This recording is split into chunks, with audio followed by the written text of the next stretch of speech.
Hey, welcome. You're listening to the podcast Dr. Apples, the fun fictional fantasy folklore about me. The fun fictional fantasy folklore about me. The fun fictional fantasy folklore about me. Dr. Apples. See, what are you doing? I'm podcasting. No, you're not. Yes. No, you're not. Yes. No. Yes. No. Yes. No, you're not. Oh, yes, I am. No. No. No. Give it. You give it. You yeah. give it. Give it. Fine. You podcast then. I'll go check on my pickled fairies. Enjoy the show. Dr. Apples knew he had to work on astral projecting and traveling back into his physical body the same way he left.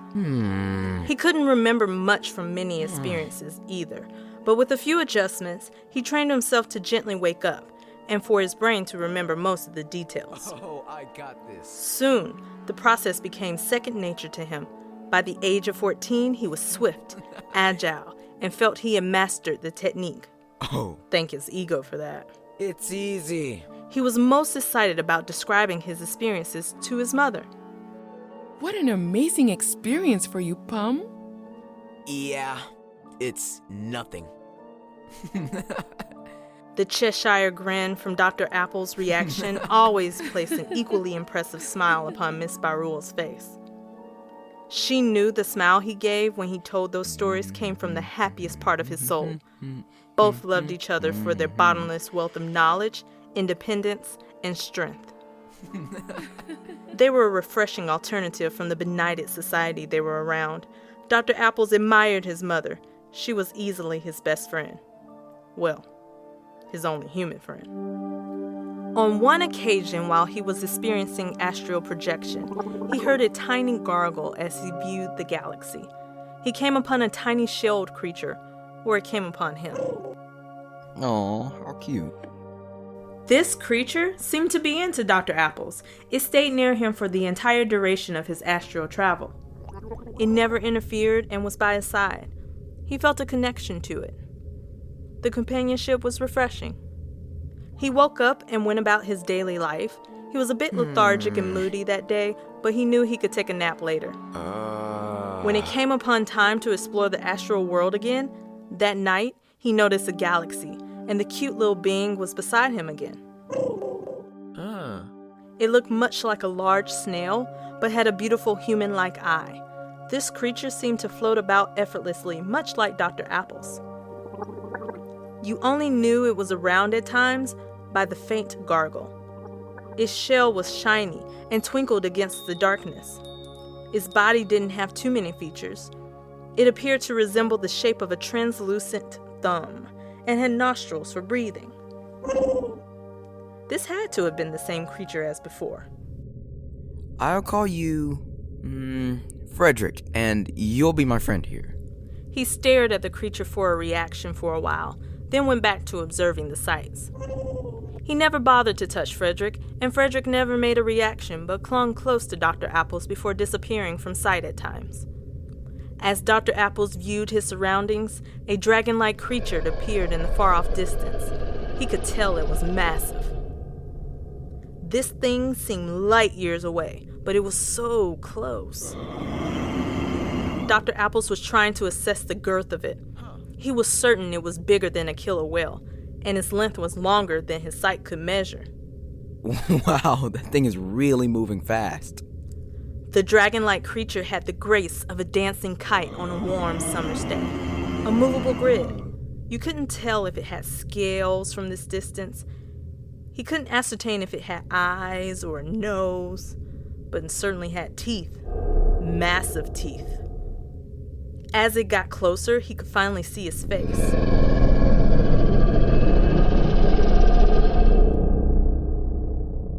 Oh. Ugh.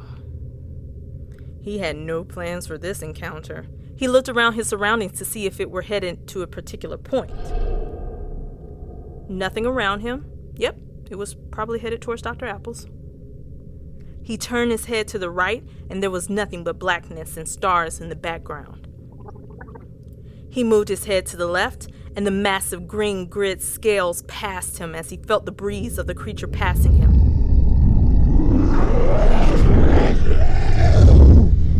What? Huh? He looked around to see if there was a way to escape. Funny. His eyes naturally moved down. And Frederick was gnawing on his leg. Its teeth, which Dr. Apples had never noticed before, were firmly embedded in his leg, slightly moving in and out. Rage within Dr. Apples ensued. He grabbed Frederick, squeezed once, and squeezed again to make it suffer. With all the force he had, he viciously threw it towards the large-scale dragoness creature moving.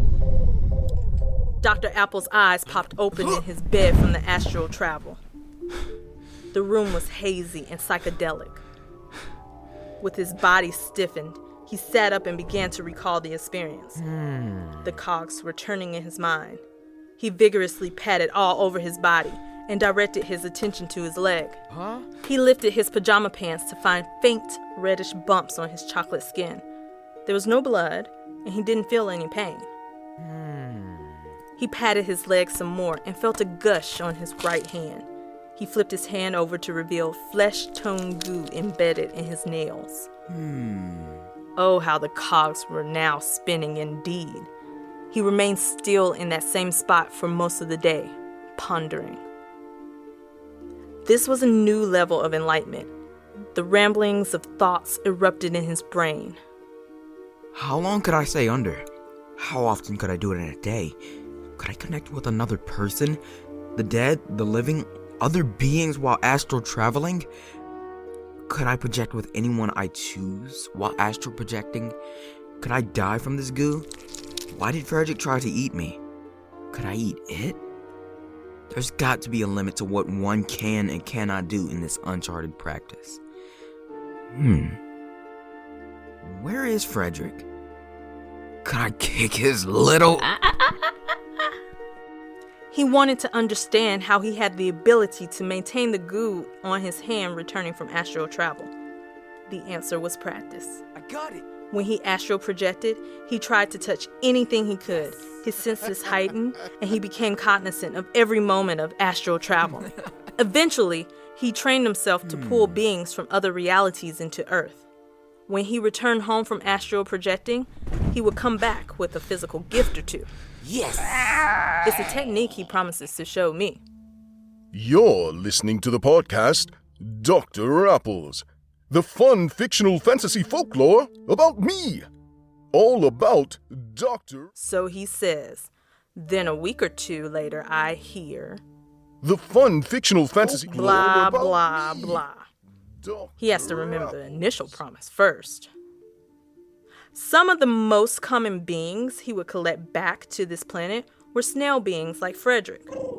Later, he learned that they're parasites. He calls them things. I mean, calling them parasites is just off-putting. Plus, we can't sell them online that way.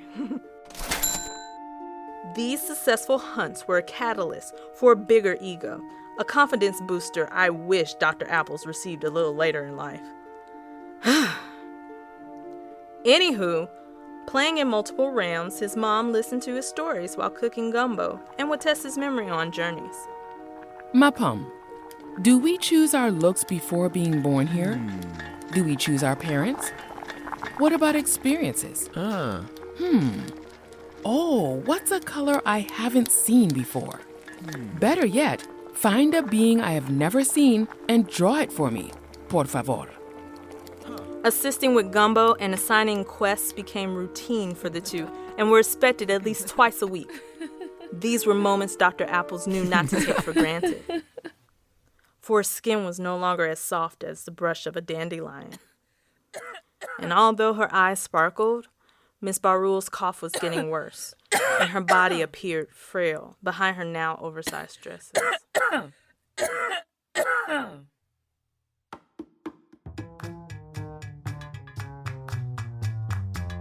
Hey, don't go yet. The next chapter of my adventure is just an episode away. That's right. Delectably hit the subscribe button to keep up with Dr. Apple's antics. Delectably? What? Wanted to try something different? Don't. Mm. And visit www.drapples.com for even more enchantment. Till next time, keep those apples crisp. And your imagination's wild. Delectably. Yeah. Really. Really? You're scaring them. And I'm the witch doctor. Ooh.